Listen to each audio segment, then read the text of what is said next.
So hi hello friends, అందరికీ నమస్తే. ఎలా ఉన్నారు మిత్రులందరికీ నమస్కారం.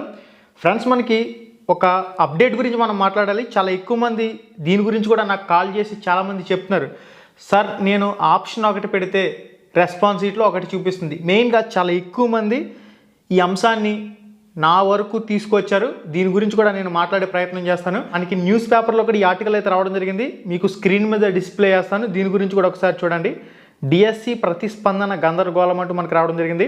సాంకేతిక సమస్యలతో ఇక్కట్లు, ఎస్జిటి పరీక్షల్లో జవాబులు తారుమారు, మంత్రి లోకేష్ స్పందించాలని అభ్యర్థులు.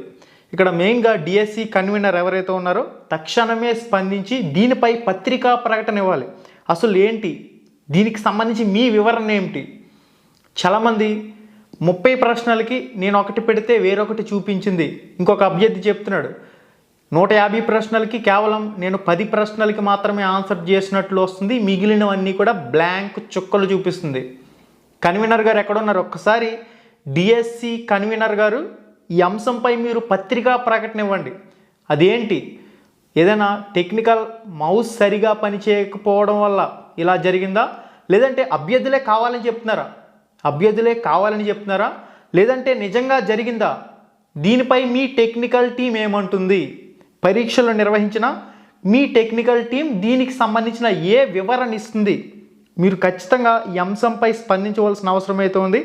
ఇక్కడ ముఖ్యంగా మనం చూసినట్లయితే 18వ తేదీన మధ్యాహ్నం 2:30 గంటల నుంచి సాయంత్రం 5 గంటల వరకు గుడ్లవల్లేరు ఇంజనీరింగ్ కళాశాలలో ఎస్జిటి పరీక్షను జి ప్రసాద్ అనే అభ్యర్థి మొత్తం 150 కాదు 160 ప్రశ్నలకు జవాబు రాయగా కేవలం 10 ప్రశ్నలకు మాత్రమే ఐచ్ఛికాలు ఇచ్చినట్లు, మిగిలిన ప్రశ్నలకు సంబంధించి బ్లాంక్ అనే ఆప్షన్ చూపిస్తుందని, దీనికి సంబంధించిన సదరు అభ్యర్థి ఆందోళన అంటూ మనకి ఇక్కడ సోషల్ మీడియాలో కూడా చాలామంది అభ్యర్థులు మాట్లాడుతున్నారు. కన్వీనర్గా మీ సమాధానం ఏంటనేది అభ్యర్థులు అందరూ కూడా కోరుకుంటూ ఉన్నారు.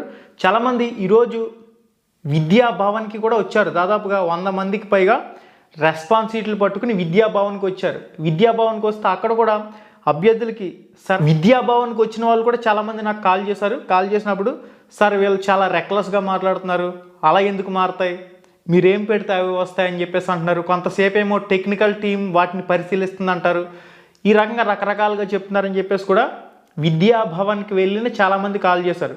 మెయిన్గా ఎవరైతే ఈ సమస్యని ప్రధానంగా ఎదుర్కొంటున్నారో, అంటే మీరు ఆప్షన్ ఒకటి పెడితే అక్కడ రెస్పాన్స్ షీట్లో వేరొకటి చూపిస్తుంది. చాలామందితో మాట్లాడినప్పుడు ఏంటంటే వాళ్ళు ఏడుస్తున్నారు, సార్ బాగా ఈజీగా తెలిసిన క్వశ్చన్లు ఏ విధంగా మిస్టేక్ అనేది చేస్తాం, ఒకవేళ తెలియని ప్రశ్నలకి ఆప్షన్ అనేది చేంజ్ అయితే పర్లేదు, ఇక్కడ తెలిసిన ఆప్షన్లకే ఆప్షన్ అనేది వేరేగా చూపిస్తుందని చెప్పేసి అభ్యర్థులు అంటున్నారు. కన్వీనర్గా, డిఎస్సి కన్వీనర్గా మీ సమాధానం ఏమిటి? అభ్యర్థులందరూ కూడా కోరుకుంటున్నారు. మీరు స్పందించవలసిన అవసరం అయితే ఉంది. చాలామంది ఏపీ డిఎస్సి అఫీషియల్ వెబ్సైట్లో ఉన్న హెల్ప్ లైన్ నెంబర్లకి కాంటాక్ట్ అవుతుంటే కనీసం అవి పనిచేయడం లేదు సార్, అవి ఎందుకు పెట్టారని చెప్పేసి కూడా అభ్యర్థులు అంటున్నారు. మరి ఏదైనా సమస్య వచ్చినప్పుడు అభ్యర్థులు హెల్ప్ లైన్ నెంబర్కి కాల్ చేస్తారు. ఇప్పుడు 1-10 సంఖ్యలో వచ్చినప్పుడు అది పెద్ద ప్రాబ్లం కాకపోవచ్చు, కానీ కొన్ని వందల్లో అభ్యర్థులు ఈ సమస్యని లేవనెత్తుతున్నప్పుడు డిఎస్సి కన్వీనర్గా మీరు ఇప్పటి వరకు ఎందుకు రెస్పాండ్ కాలేదు? మన విద్యాశాఖ మంత్రి నారా లోకేష్ గారు కూడా దయచేసి ఈ అంశాన్ని మీరు పరిశీలన చేసి మీ వివరణ అనేది ఇవ్వాలి. ఈ డిఎస్సి అంశంపై 1% కూడా నెగిటివ్ చేయాలని చెప్పేసి నాకు లేదు. ఎందుకంటే ఇప్పటి వరకు దాదాపుగా 2018 తర్వాత డిఎస్సి లేదు. అంటే దాదాపుగా 7 సంవత్సరాలు పూర్తి అయిపోయింది. 8వ సంవత్సరంలో కూడా ఎంటర్ అయిపోతున్నారు. అంటే ఇక్కడ 16,347 పోస్టులకు సంబంధించి తొలి సంతకం చేశారు. జెట్ స్పీడ్లో పరీక్షలు ఏ విధంగా పూర్తి చేశారో పోస్టింగ్ల ప్రక్రియ కూడా అదే విధంగా జెట్ స్పీడ్లో పూర్తి చేయాలి. ఆ విజయోత్సవ సభ అనేది మహానాడుని తలదన్నే విధంగా, మహానాడు ఎందుకు పనిచేయకూడదు, ఆ రేంజ్లో డిఎస్సి పోస్టింగ్లు సభ పెట్టాలని చెప్పేసి మనస్ఫూర్తిగా డిఎస్సి అభ్యర్థులు అందరూ కూడా కోరుకుంటున్నారు. 13 జిల్లాల డిఎస్సి అభ్యర్థులు కూడా మహానాడుని తలపించే విధంగా డిఎస్సి విజయోత్సవ సభని విద్యాశాఖ మంత్రి నారా లోకేష్ గారు, మీరు గుర్తుపెట్టుకోండి, నిర్వహించి తీరాలి. డిఎస్సి అభ్యర్థులు ఎదురు చూస్తున్నారు, పోస్టింగ్ల కోసం ఎదురు చూస్తున్నారు. దయచేసి ఏవైనా సమస్యలు వస్తున్నప్పుడు వాటిని ఏ విధంగా సార్ట్అవుట్ చేయాలి, దానికి సంబంధించిన పరిష్కార మార్గాలను అన్వేషించండి. అభ్యర్థులు ఈ విధంగా అంశాలను లేవనెత్తుతున్నప్పుడు దానికి మీ సమాధానం ఏమిటి, మీ పరిష్కారం ఏమిటి అనేది ఒక్కసారి మీరు పరిశీలన చేయవలసిన అవసరం ఉంది. కొన్ని కాలేజీల్లో సిస్టమ్స్ అనేవి ఒక 20 నిమిషాలు ఆగిపోవటం, అదేవిధంగా మౌస్ అనేది సరిగా పనిచేయకపోవటం, లక్షల్లో డిఎస్సి అభ్యర్థులు ఎగ్జామ్ రాశారు. లక్షల్లో డిఎస్సి అభ్యర్థులు ఎగ్జామ్ రాసినప్పుడు కొన్ని సాంకేతిక సమస్యలు అనేవి తలెత్తే అవకాశం కూడా లేకపోలేదు. కాబట్టి వాటిని ఏ విధంగా పరిష్కరించి ముందుకు వెళ్ళబోతున్నారు అనేది అభ్యర్థులు కోరుతున్నారు. దయచేసి ఆ రకంగా కూడా మీరు ఆలోచించండి. ఈ డిఎస్సి అంశాన్ని 1%, 0.1% కూడా నెగిటివ్ చేయాలని ఎవరికి కూడా లేదు. ఎందుకంటే 16,347 మంది అభ్యర్థుల జీవితాలైనా మారతాయని చెప్పేసి ఇది అయితే నెక్స్ట్ మళ్ళీ ఇంకొక డిఎస్సి అంటున్నారు. కాబట్టి ప్రతి ఏటా డిఎస్సి నిర్వహిస్తాం అని చెప్పేసి అంటున్నారు. కాబట్టి ముందు ఈ డిఎస్సికి సంబంధించిన పోస్టింగ్ల ప్రక్రియ పూర్తి అయిపోతే నెక్స్ట్ వేరొక డిఎస్సికి సంబంధించి పరిశీలన చేయొచ్చు, లేదా ఆలోచన చేయొచ్చు, లేదంటే ఇతరేతర నోటిఫికేషన్ల గురించి ముందుకు వెళ్ళే అవకాశం అయితే ఉంటుంది. కాబట్టి ఫస్ట్ ఆఫ్ ఆల్ ఈ డిఎస్సిని క్లియర్ చేయాలి. ఇప్పటివరకు ఏ విధంగా శరవేగంగా ఎగ్జామ్స్ కంప్లీట్ అయ్యాయో అన్నమాట ప్రకారం ఆగస్ట్ ఫస్ట్ వీక్లో ఎట్టి పరిస్థితుల్లో రిజల్ట్ అనేది రావాలి. ఆగస్ట్ 15కు కానీ సెప్టెంబర్ 5 ఉపాధ్యాయుల దినోత్సవ సందర్భంగా కానీ విజయోత్సవ సభ ఆంధ్రప్రదేశ్ స్టేట్ దద్దరిల్లే విధంగా, చరిత్ర సృష్టించే విధంగా విద్యాశాఖ మంత్రి గారు నిర్వహించాలని చెప్పేసి లక్షలాది మంది కోరుకుంటూ ఉన్నారు.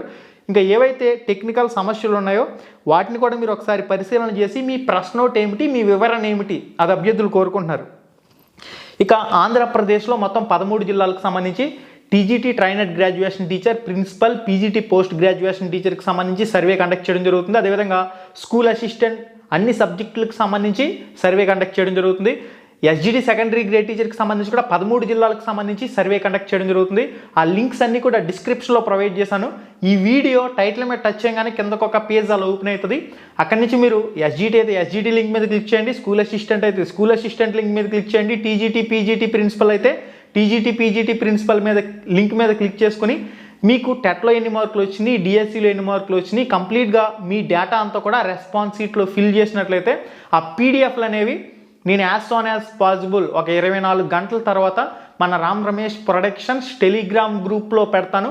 మన Ram Ramesh productions Telegram group link కూడా డిస్క్రిప్షన్లో ఇస్తాను. ఈ వీడియో టైటిల్ మీద టచ్ చేసినట్లయితే కిందకు ఒక పేజ్ అలా ఓపెన్ అవుతుంది.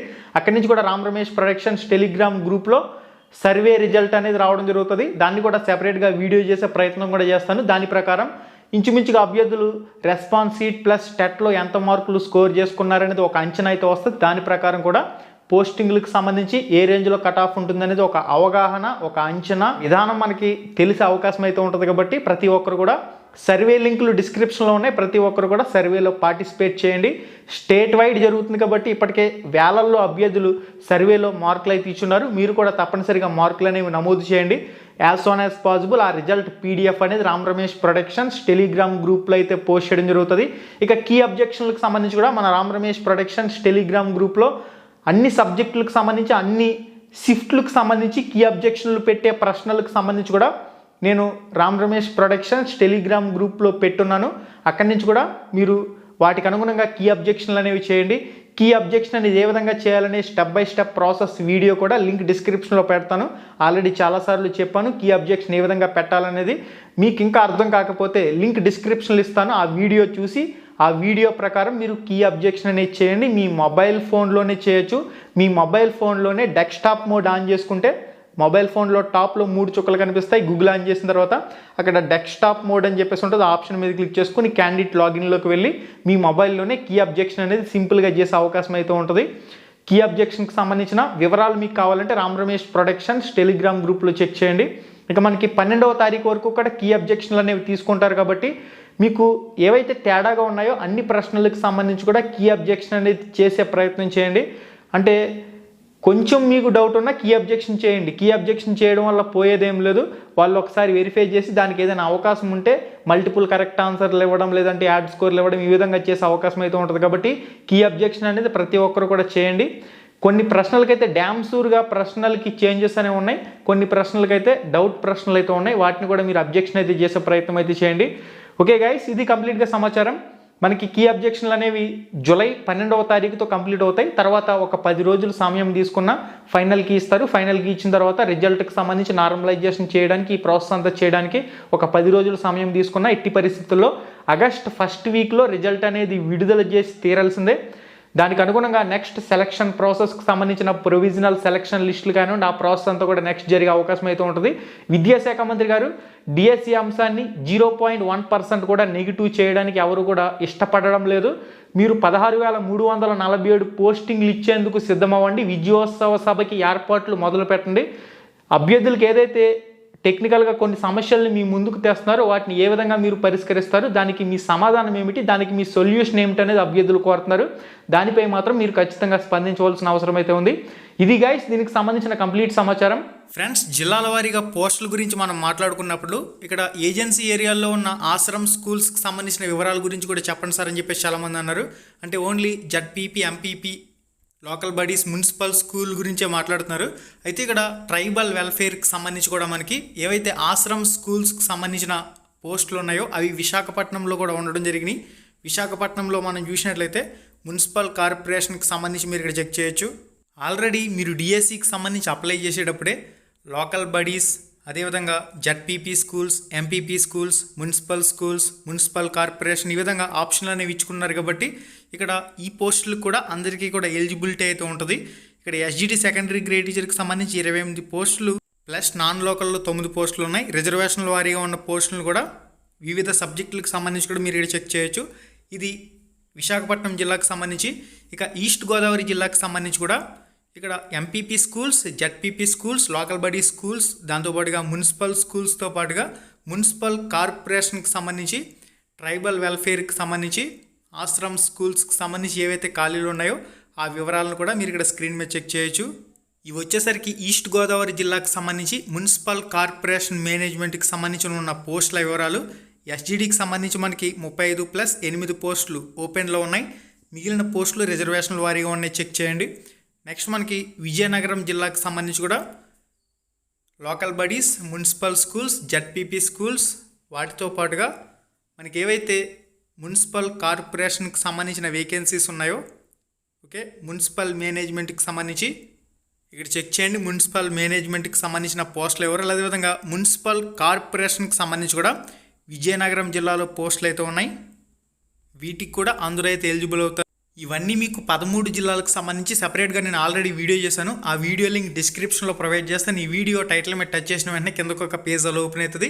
అక్కడి నుంచి 13 జిల్లాలకు సంబంధించి ఎంపీపీ, జడ్పీపీ స్కూల్స్కి సంబంధించి, మున్సిపల్ స్కూల్స్కి సంబంధించి, మున్సిపల్ కార్పొరేషన్కి సంబంధించి 13 జిల్లాల వివరాల డేటా కూడా ఒకే వీడియోలో మీకు ఎక్స్ప్లెయిన్ చేయడం జరిగింది. ఆ వీడియో లింక్ డిస్క్రిప్షన్లో ఉంటుంది, ఒకసారి చెక్ చేసుకోండి.